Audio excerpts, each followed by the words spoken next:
What's up, everyone? It's Ryan from the Exact Cybersecurity and IT YouTube channel. Welcome to another video where I help educate you about cybersecurity and what you can start doing to protect yourself. All right, guys, we're going to get into this National Cybersecurity Strategy that was released on March 1st of 2023. The National Cybersecurity Strategy from the Biden administration. Biden here opens this strategy with a letter outlining some of the things that he wants to discuss in this 39-page document. There's a lot of things in here and a lot of things that I want to talk about, especially as it relates to who's responsible for cybersecurity and what this strategy makes highlight of. So we're going to get into that and what businesses need to be aware of as a result of this, and how certain other things that are happening, like FTC safeguards, are playing into this strategy. So first things first, obviously the Biden administration starts off by recognizing that cybersecurity is here to stay. This is something that everybody is going to have to learn to live with and also do as part of their use of technology. And they're looking at the infrastructure law, and their administration is investing $65 billion to make sure every American has access to reliable and high-speed internet. When you're putting that many people online, you don't really want to put people who could potentially be vulnerable because they're just not aware of technology, vulnerable to hackers and scammers and things like that. So, he goes on to relate to everybody in this letter, and he kind of goes on to say, when we picked up our smartphones to keep in touch with loved ones, log on to social media to share our ideas with one another, or connect to the internet to run a business or take care of any of our basic needs, we need to be able to trust that the underlying digital ecosystem is safe, reliable, and secure. This National Cybersecurity Strategy details the comprehensive approach my administration is taking to better secure cyberspace and ensure the United States is in the strongest possible position to realize all the benefits and potential of our digital future. So, the letter goes on to say, as I've often said, our world is at an inflection point that includes our digital world. The steps we take and the choices we make today will determine the direction of our world for decades to come. This is particularly true as we develop and enforce rules and norms for conduct in cyberspace. We must ensure the internet remains open, free, global, interoperable, reliable, and secure, anchored in universal values that respect human rights and fundamental freedoms. He's basically saying that we really have to start making some really hard decisions about what we want to accept on the internet and what we don't want to accept on the internet. And that's going to come at a cost for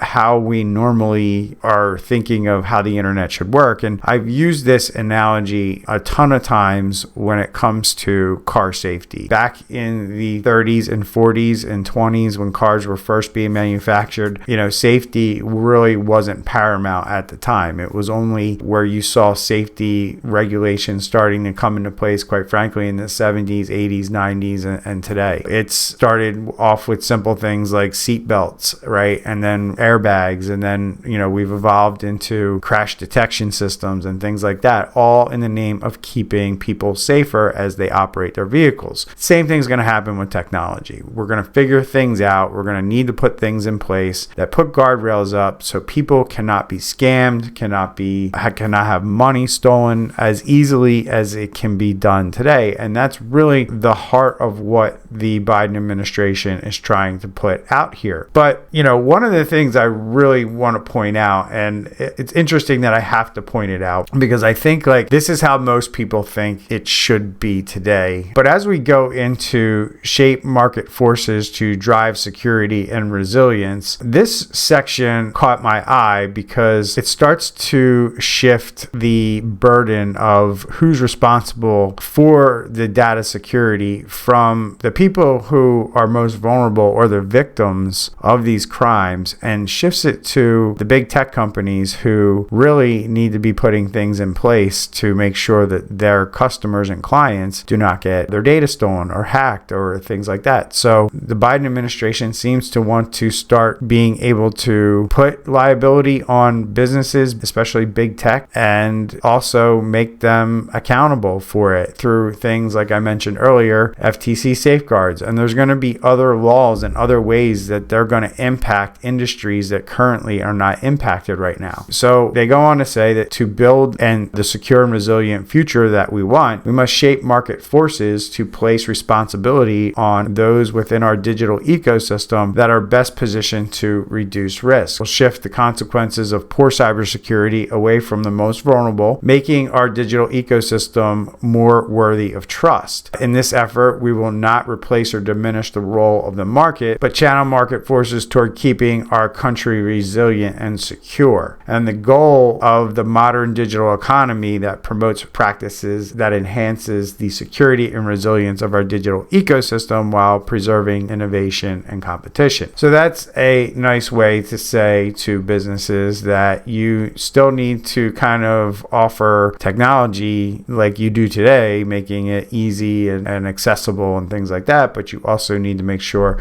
that you're doing the right thing to secure your environment. And that means that businesses are going to have to spend more money to secure their networks, because we're certainly not where we need to be today with businesses doing everything that they need to do. And then it goes on to say that we must hold the stewards of our data accountable for the protection of personal data, drive the development of more secure connected devices, and reshape laws that govern liability for data losses and harm caused by cybersecurity errors, software vulnerabilities, and other risks created by software and digital technologies. Again, we will use federal purchasing power and grant making to incentivize security, and we will explore how the government can stabilize insurance markets against catastrophic risk to drive better cybersecurity practices and provide market certainty when catastrophic events do occur. So they're really just trying to put an initiative out there where they can kind of calm things down in the marketplace from both a liability and cyber insurance standpoint, but also make sure that companies, A, are doing the right thing, but also companies have the resources to do the right thing. So this is a big initiative and a big strategy that's put out, and I think it's painted with a broad brush. And a lot of these initiatives are going to be very difficult to accomplish, especially this year in 1 year. And not only that, you're talking about making grant decisions and asking Congress to put forth money for these things and for very specific initiatives that have yet to be defined. And we all know how things take a long time in Washington to get done. And couple that with the fact that many of these senators and Congress people who are making these laws don't really understand what it is that they're even talking about and what they're requiring. So it requires a lot of education for these people. It also requires them to hire consultants to figure out what is being put in these bills and how things are being handled. But at the end of the day, this is a very large initiative, and in order to achieve it, they're going to have to start acting pretty quickly. And this covers a ton of stuff. I mean, everything from securing IoT devices to making sure that critical infrastructure is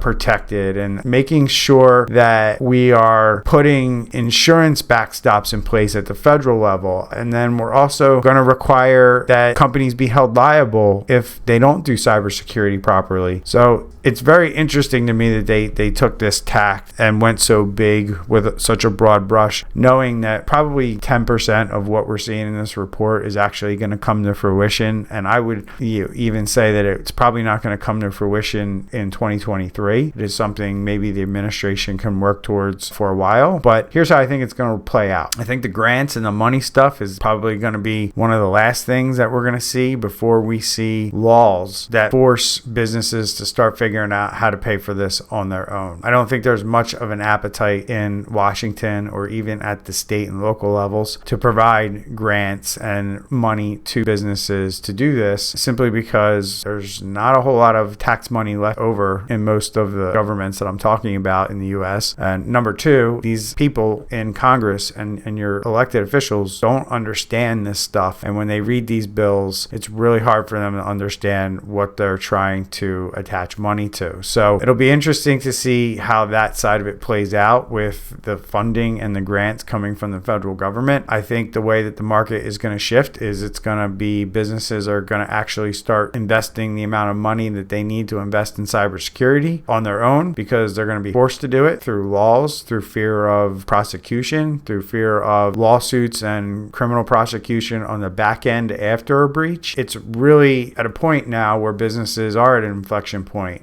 Do you want to continue to spend what you're spending on cybersecurity, which is more than likely not enough? Or do you want to start actually spending on cybersecurity, making yourself aware of what your potential risks are around cybersecurity, and then doing something about it and dedicating the proper resources? Most businesses that I work with know that they have to spend a significant percentage of their revenue on cybersecurity initiatives, and that number ranges anywhere from 3 to 6% of your top line revenue. So you're really going to have to start looking at your IT budgets and how much you're dedicating to that, because the days of you not doing these things are coming to a swift end as they start shifting the fact that, consumers and people who are scammed and people whose data is stolen or ransomware events that impact your business and your ability to service customer base, when those things start happening, what happens after that is class action lawsuits, state attorney generals coming in and looking to see if they can prosecute. And this is all stuff that we're starting to see happen at a very low level, and I only expect it to increase. And most business people should take this strategy as a warning that it's time to shore up your cybersecurity, get resilient around cybersecurity, adopt a framework around cybersecurity, and start implementing that and become a stronger and better company when it comes to data protection and cybersecurity. So that's it for me. Please drop it in the comments what you thought about this video, what you think about this strategy. Will it work? Will it not work? Love to hear from you on it, but here's the US government's attempt in 2023 to do something about the lack of really good cybersecurity across the board in the United States for both public sector and private sector. I'll see you in the next video. Take care.